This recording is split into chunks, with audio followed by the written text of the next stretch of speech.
ॐ श्रीकृष्णाय परब्रह्मणे नमः। अथ श्रीमन्नारायणीयं पञ्चदशं दशकं कपिलोपदेशं कपिलगीता। मदिरिह गुणशक्ता बन्धकृत् देशवशक्ता त्वं मृदकृत् परुन्ते भक्तियोगस्तु शक्तिम्। महदनु कमलप्या भक्तिरेवात्र शात्या कपिलतनुरिति त्वं देवहूत्यै न्यकातीहि। मदिरिह गुणशक्ता बन्धकृद्देशवशक्ता त्वं मृदकृत् परुन्ते भक्तियोगस्तु शक्तिम्। महदनु कमलप्या भक्तिरेवात्र शात्या कपिलतनुरिति त्वं देवहूत्यै न्यकातीहि। प्रकृति महदहङ्काराश्च मात्राश्च भूतान् अभिहृदभि तसाक्षि पुरुषः पञ्चविंशः।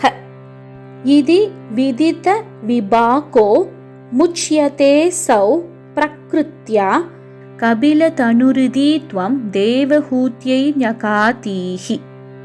प्रकृति महदहङ्काराश्च मात्राश्च भूतान् अभिहृदभि तसाक्षि पुरुष पञ्चविंशः। इति विदित विभाको मुच्यते सौ प्रकृत्या कपिलतनुरिति त्वं देवहूत्यै न्यकातीहि। प्रकृति कद गुणौकैर्नाच्यते पुरुषोऽयं यदि तु सजति तस्यां तद्गुणास्तं भजेरन्। मदनुभजन तत्त्वालोचनैः शाप्यपेयात् कपिलतनुरिति त्वं देवहूत्यै न्यकातीहि। प्रकृति कद गुणौकैर्नाच्यते पुरुषोऽयं यदि तु सजति तस्यां तद्गुणास्तं भजेरन्। मदनुभजन तत्त्वालोचनै शाप्यपेयात् कपिलतनुरिति त्वं देवहूत्यै न्यकातीहि। विमलमतिरुपात्तैराशनात्यैर्मदङ्गं गरुडशमतिरूढं दिव्यपूषायुधाङ्गं रुचिदुलिततमालं शीलये तानुवेलं कपिलतनुरिति त्वं देवहूत्यै न्यकातीहि। विमलमतिरुपात्तैराशनात्यैर्मदङ्गं गरुडशमतिरूढं दिव्यपूषायुधाङ्गं रुचिदुलिततमालं शीलये तानुवेलं कपिलतनुरिति त्वं देवहूत्यै न्यकातीहि। मम गुणगणलीला कर्णनैः कीर्तनाद्यैः मयि शूरशरितोग प्रत्यक्षित्तानुवृत्तिः। भवति परमभक्तिः शाहि मृत्योर्विजेत्री कपिलतनुरिति त्वं देवहूत्यै न्यकातीहि।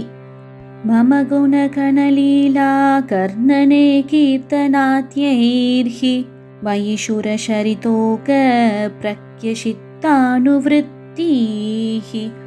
भवति परमभक्ति शाहि मृत्योर्विजेत्री कपिलतनुरिति त्वं देवहूत्यै न्यकातीहि। अहह बहुलहिंसा सञ्जितार्थैः कुटुम्बं प्रतिदिनमनुपुष्णन् स्त्रीजितो बाललाली। विशदि हि गृहशक्तो यातनां मय्यभक्तः कपिलतनुरिति त्वं देवहूत्यै न्यकातीहि। अहह बहुलहिंसा सञ्जिदार्ते कुटुम्बं प्रतिदिनमनुपुष्णन् स्त्रीजितोपाललाली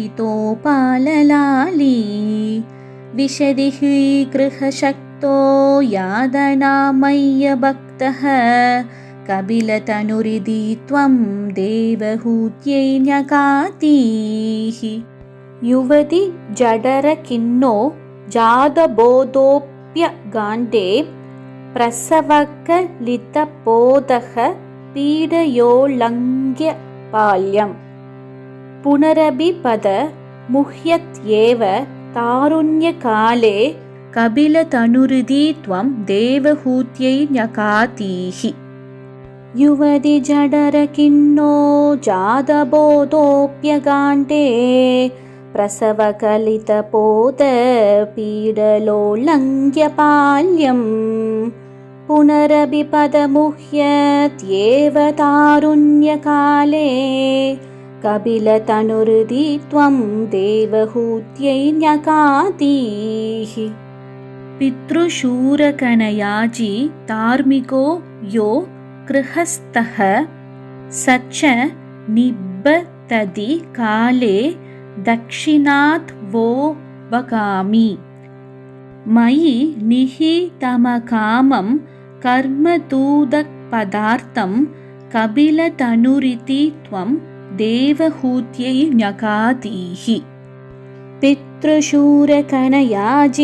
धार्मिको यो गृहस्थः स च निबद्धति काले दक्षिणात् वोपगामि मयि निहितमकामं कर्मदूदपदार्थं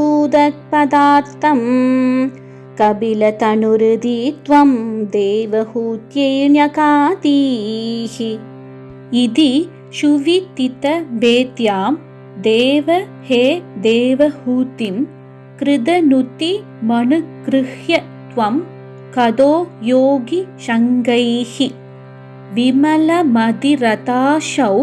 भक्तियोगेन मुक्ता त्वमपि जनहितार्थं वर्तसे प्राहुदीक्ष्याम् इति शुविदितवेद्यां देव हे देवहूतिं कृतनुतिमनुगृह्य त्वं कदो योगिशङ्कैः विमलमतिरताशौ भक्तियोगेन मुक्ता त्वमपि जनहितार्थं वर्तसे प्रागुदीक्ष्याम् परमकिमु बहुत्या त्वत्पदाम्भोजभक्तिं शकलभयविनेत्रीं सर्वकामोपनेत्रीं वदसि खलु दृढं त्वं तत् विधूयामयान्मे गुरुपवनपुरेश त्वय्युपादतस्वभक्तिम्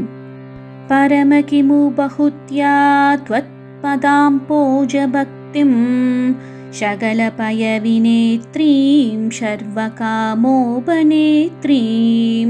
वदसि खलु दृढं त्वं तद्विधूयामयान्मे गुरुपवनपुरेश त्वय्युपादतस्वभक्तिम्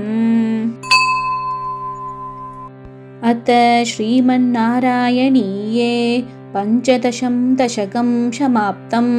श्रीहरये नमः। रमारमण गोविन्द गोविन्द। श्रीकृष्णार्पणमस्तु।